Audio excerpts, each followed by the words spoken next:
সম্মানিত দর্শক, আজকে আমরা একটা গুরুত্বপূর্ণ বিষয় জানব। ডাক্তার জাকির নায়েকের হত্যার জন্য পুরস্কার 15 লক্ষ টাকা। এই বিষয়টি একটি সাম্প্রতিক বিষয়। যখন নিউজটা আমি দেখলাম তখনই এই বিষয় সম্পর্কে জানার জন্য আমার কাছে বর্তমানে উপস্থিত রয়েছেন লেখক ও গবেষক আল মুস্তফা ভোরের পাখি ভাই। তিনি এই বিষয় সম্পর্কে আমাদের সামনে একটি গুরুত্বপূর্ণ দিক নির্দেশনার কথা বলবেন এবং কি এই বিষয় সম্পর্কে কতটুকু এই বিষয়টা যৌক্তিক বা কতটুকু কি এই বিষয়টি একটু পুরানো শোনার আলোকে আমাদের সামনে বলবেন।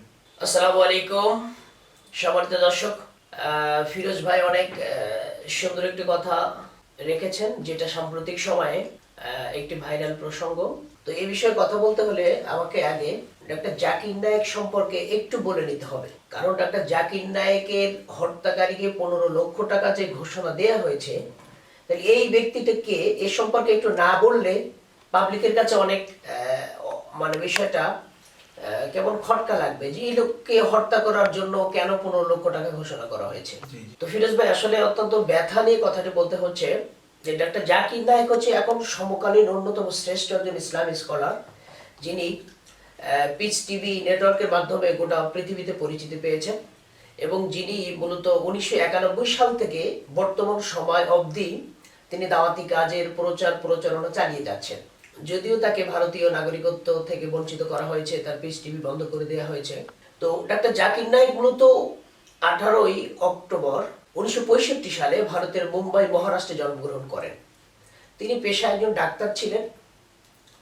আহমদ দিদাতের ধর্মীয় বক্তৃতাগুলো তাকে উদ্বুদ্ধ করে এবং তিনি কিন্তু স্বীকারও করেছেন যে তার ধর্মীয় গুরু হচ্ছেন আহমদ দিদাত। তো ডাক্তার জাকির নায়েক এই যে মুম্বাই মহারাষ্ট্রে জন্মগ্রহণ করলেন, পেশায় একজন ডাক্তার এবং তিনি লেকচার দেন কিন্তু ইংলিশে। আমরা যদিও বাংলায় আমাদের বাংলা ডাবিং করেন আনোয়ার শাহী নামে আমাদের এক ভাই, কিন্তু মূলত তিনি লেকচারটা দেন হচ্ছে ইংলিশে এবং তার যত অডিয়েন্স, যত শ্রোতা, তারা কিন্তু সব শিক্ষিত।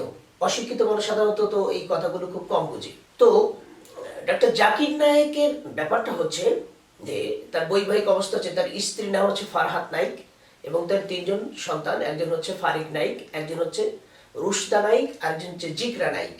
আর তিনি মূলত তুলনামূলক ধর্মতত্ত্বের উপরে একজন মহাপণ্ডিত এবং একজন স্পেশালিস্ট বলা হয়, যিনি এখন মালয়েশিয়ায় অবস্থান করছেন। তো ডাক্তার জাকির নায়েকের হত্যা করার বিষয়ে একটা শিয়া গ্রুপ আছে ইন্ডিয়াতেই, যাদেরকে হুসাইনি টাইগার গ্রুপ নামে মানুষ চিনে।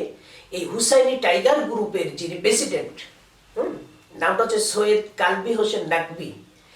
এই নাকবি সাহেব ঘোষণা করেছেন যে ডাক্তার জাকির নায়েকের যে কল্লা এনে দিতে পারবে, তার মস্তক এনে দিতে পারবে বা তাকে হত্যা করতে পারবে, সে তাকে 15 লক্ষ টাকা পুরস্কার দেওয়া হবে। নাউজুবিল্লাহ। এটা কিন্তু ভারতীয় দণ্ডবিধির 506 ধারায় এই হুমকি দেওয়ার কারণে তার কিন্তু সর্বোচ্চ 7 বছরের জেল হতে পারে। আমি একজন আইনের ছাত্র হিসেবে বলবো যে ভারতীয় আইন কিন্তু অনেক কঠিন। ভারতীয় আইনের 506 ধারা এই দণ্ডবিধি অনুযায়ী তাকে সর্বোচ্চ 7 বছরের কারাদণ্ড হতে পারে। আর এরপরে যদি কোর্ট এটাকে আরো অন্যভাবে নেয়, তাহলে তার আরো কঠিন সাজা হতে পারে। তো এই নাকবি সাহেব, ইনি হচ্ছেন সর্বভারতীয় মুসলিম ল সোসাইটি বা এই বোর্ডের তিনি সহসভাপতি। তিনি ঘোষণা করেছেন যে ডাক্তার জাকির নায়েক একজন কাফের। অপরাধটা কি, তিনি তার বক্তৃতার মাধ্যমে রাসূল করিম সাল্লাল্লাহু আলাইহি সাল্লামকে নাকি অপমান করেছে। বিষয়টি একটা রীতিমতো হাস্যকর ব্যাপার। ডাক্তার জাকির নায়েক এখন গোটা পৃথিবীর শ্রেষ্ঠ ইসলামী স্কলারদের ভিতরে অন্যতম। ইতিপূর্বে আমরা মরহুম মাগফুর ডক্টর ইউসুফ আল কারজাবি রহমতুল্লাহ আলাইহি কিছুদিন আগে ইন্তেকাল করেছেন, যাকে আমরা সমকালীন সময় একজন শ্রেষ্ঠ ইসলামী স্কলার হিসেবে জানতাম। উনি কিন্তু চলে গেছেন।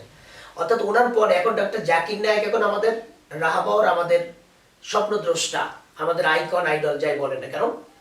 তো ডাক্তার জাকির নায়েকের এই যে 1991 সাল থেকে বর্তমান সময় অবধি যে দাওয়াতি কাজের প্রচারণা, এর পুরস্কার হিসেবে কিন্তু তিনি 2015 সালে বাদশাহ ফয়সাল পুরস্কার পেয়েছেন, যেটা সৌদির সব থেকে বড় পুরস্কার এবং আন্তর্জাতিকভাবে একটা স্বীকৃত পুরস্কার। তো এটা 2015 সালে কিন্তু ডাক্তার জাকির নায়েক পেয়েছেন তার কাজের স্বীকৃতি স্বরূপ। এবং আমরা জেনেছি যে অসংখ্য অগণিত মানুষ ডাক্তার জাকির নায়েকের লেকচার শুনে তারা কিন্তু সত্যের পথ খুঁজে পেয়েছে, আলোর পথ খুঁজে পেয়েছে, ইসলামের পথ খুঁজে পেয়েছে, হিদায়াতের রাস্তাটা খুঁজে পেয়েছে। তো তার যে পিস টিভি নেটওয়ার্ক, এটা আমরা জানতাম যে তিনি যখন লেকচার দিতেন, তিনি যখন মোটিভেশনাল কথাগুলো বলতেন, একযোগে 10 কোটি লোকের কাছে পৌঁছে যেত। এটা বিরল ঘটনা। গোটা ওয়ার্ল্ডের ভিতরে তার পিস টিভি নেটওয়ার্ক কিন্তু মানে সেরকম একটা প্রভাব বিস্তার করেছিল। এবং আপনি দেখেছেন তার কোটি কোটি অডিয়েন্স তার সামনে, যেটা গোটা পৃথিবীতে আপনি একটা প্রোগ্রামে শুধু দেখবেন মাইকেল জ্যাকসনের প্রোগ্রাম, যেটা মানে অনুমান করা যেত না যে এখানে কত দর্শক আছে। ঠিক একই কায়দায় ডাক্তার জাকির নায়েকের এই যে লেকচারটা, এটা লুফি নেওয়ার জন্য এট এ টাইমে পিস টিভি নেটওয়ার্কে কিন্তু 10 কোটি লোক এটাকে দেখতো। তাহলে এটা এটা কত বড় একটা পাওয়া। সেই লোকটাকে উৎখাত করে দেওয়া হলো, ভারতীয় মাটি থেকে তাকে উচ্ছেদ করে দেওয়া হলো। এক প্রকার তিনি হিজরত করেছেন। আমরা তো জানি যে হিজরত is the greatest turning point of the history of Islam. এবং হিজরতের ব্যাপারে অনেক আয়াত আছে। আল্লাহ নবীকে হিজরত করতে বলা হয়েছে এবং তিনি সেখানে দোয়া করেছেন, সুলতান আর নাসিরা, আল্লাহ আমাকে এই সুলতান আর নাসিরা দেওয়ার জন্য দোয়া আল্লাহর কাছে করেছেন। তো কথা হচ্ছে যে ডাক্তার জাকির নায়েককে যারা হত্যা করার জন্য 15 লাখ টাকা ঘোষণা করলো, এই ব্যক্তিকে গ্রেফতার করা উচিত ছিল। এবং ভারতীয় দণ্ডবিধির 506 ধারা মোতাবেক এতদিন তার জেল হওয়ার কথা ছিল এবং তাকে ধরে রিমান্ডে নেওয়ার কথা ছিল। কিন্তু জাকির নায়েকের ক্ষেত্রে প্রশাসন নীরব নির্বিকার। খেয়াল করেছেন? এবং এই নিয়ে কোনো হইচই হচ্ছে না। কিন্তু এটা যদি একজন নাস্তিকের ক্ষেত্রে হতো, তাহলে দেখতেন যে গোটা পৃথিবীতে হইচই পড়ে যেত। এতক্ষণ পর্যন্ত হয়ে যেত, যেত না? কি মনে করেন? মানে এখন গোটা পৃথিবী হইচই পড়ে যেত। কিন্তু উনি যে একজন ইসলামী স্কলার, এই জন্য ওনার ক্ষেত্রে বৈষম্য। এখানে কারো কোনো কথা নেই, কারো কোনো মাথা ব্যথা নেই। যাই হোক, এই যে হুসাইন নাকবি যে ব্যক্তি, তো ইনি মূলত তার যে এই যে শিয়া যে গ্রুপটা, এই গ্রুপটার এই যে মানে হুসাইনি টাইগার গ্রুপ, এই গ্রুপটা একটা উগ্রবাদী গ্রুপ হিসেবে ভারতে কিন্তু পরিচিতি লাভ করেছে। যে তারা একটা উগ্রবাদী গ্রুপ এবং তারা যখন তখন যাকে কাফের ঘোষণা করে এবং যাকে তাকে হত্যা করে হুমকি দেয়। অথচ ভারতের প্রশাসন কিন্তু নীরব নির্বিকার। এ ব্যাপারে কিন্তু তারা কোনো ব্যবস্থা নিচ্ছে না।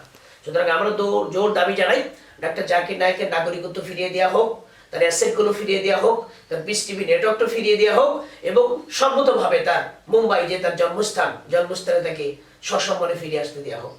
তো সম্মানিত দর্শক, কমেন্টে জানাবেন যে আপনি ডাক্তার জাকির নায়েকের বিষয়ে এই যে 15 লক্ষ টাকার যে পুরস্কার ঘোষণা, এই ব্যাপারে আপনার মতামত। আসলেই এই একটা বিষয় যে উনি 3 মিনিটেই একটা মানুষ ওনার কথা শুনে ভালো একটা পথে আসতেছে, আর যারা তাকে এই যে হত্যার চক্রান্ত করতেছে, আসলে এই বিষয়টা খুব একটা খারাপ দিক। তো আমাদের মনে হয় যে ভারতের পাঞ্জাবের যে প্রশাসন রয়েছে, এই ব্যক্তিকে দ্রুত প্রশাসনের আওতায় আনা উচিত। তার কারণ তিনি তো দাওয়াতি কাজ করেন, তিনি তার মন গড়া কোনো বক্তব্য দেন না, কোরআন রিসার্চ করে কথা বলে, যেই মানুষগুলো অনেকে জানে না। তো আজকে তিনি যে কথাগুলো বলতেছে কোরআনের কথা, এগুলো তো জাতি খুব সুন্দরভাবে তার কাছে গ্রহণ করে, কারণ তিনি একজন স্কলার। তো আমরা সর্বোপরি প্রশাসনের কাছে দৃষ্টি আকর্ষণ করছি যে যারা এরকম একটা মন্তব্য করেছেন, একটা অহেতুক মন্তব্য, তো অবশ্যই তাকে যেন প্রশাসনের আওতায় আনা উচিত। অনেক ভালো বলেছেন। শোনেন, এই নিউজটা হিন্দুস্তান টাইমসে এসছে, ভারতের একটা মানে বিখ্যাত এবং প্রথিতযশা সংবাদ মাধ্যম। তো হিন্দুস্তান টাইমসে এই নিউজটা এসছে, আপনি এটা গুগলে সার্চ করলে পাবেন এবং সকল ধরনের আন্তর্জাতিক মিডিয়াতে নিউজটা এসছে। তো কথা হচ্ছে ডাক্তার জাকির নায়েকের মাথার বা খুলির বিনিময়ে যারা 15 লক্ষ টাকা ঘোষণা করেছে, এরা মূলত বলছে আমরা হুসাইনের লোক। শিয়া বলছে যে আমরা হুসাইনের লোক এবং আমরা হুসাইনের আদর্শে আমরা আদর্শিত, কিন্তু এটা কখনোই হুসাইনের আদর্শ হতে পারে না। কি বলেন? ইমাম হুসাইন হচ্ছে আমাদের কলিজায়। হাসান এবং হুসাইনের নাম দেখেন, বাংলাদেশে যত নাম দেখবেন হয় আলী, না মা ফাতেমা, মা মানে ফাতেমায় থাকবেই, মা শব্দটা থাকবেই, মা রহিমা, মা ফাতেমা এবং হাসান এবং হুসাইন। তো কথা হচ্ছে এই পরিবারের সাথে আমরা হৃদয় থেকে মিশে আছি, রক্তের সাথে মিশে আছি। তো হুসাইনের এই যে হুসাইনি টাইগার নামে একটা শিয়া গ্রুপ, তারা যা করছে এটা কখনো ইসলাম সম্মত নয় এবং এটা কখনো একজন মুসলিমের কাজ হতে পারে না। যাই হোক, সৈয়দ এই যে হুসাইন নাকবি যে ব্যক্তি, এই আপনার এই টাইগার গ্রুপের প্রেসিডেন্ট, তিনি যেটা বলেছেন এটা আইন বহির্ভূত এবং মানবাধিকার লঙ্ঘন। সুতরাং আমরা চাই যে তাদেরকে আইনের আওতায় আনা হোক এবং মুম্বাই প্রশাসন হোক আর গোটা অল ইন্ডিয়া প্রশাসন হোক, তাদের বিরুদ্ধে যেন কার্যকরী ব্যবস্থা নিতে পারে, আমরা সেই দাবি ভারত সরকারের কাছে রাখছি। তো সম্মানিত দর্শক, তাহলে আজ এ পর্যন্ত। ইনশাআল্লাহ।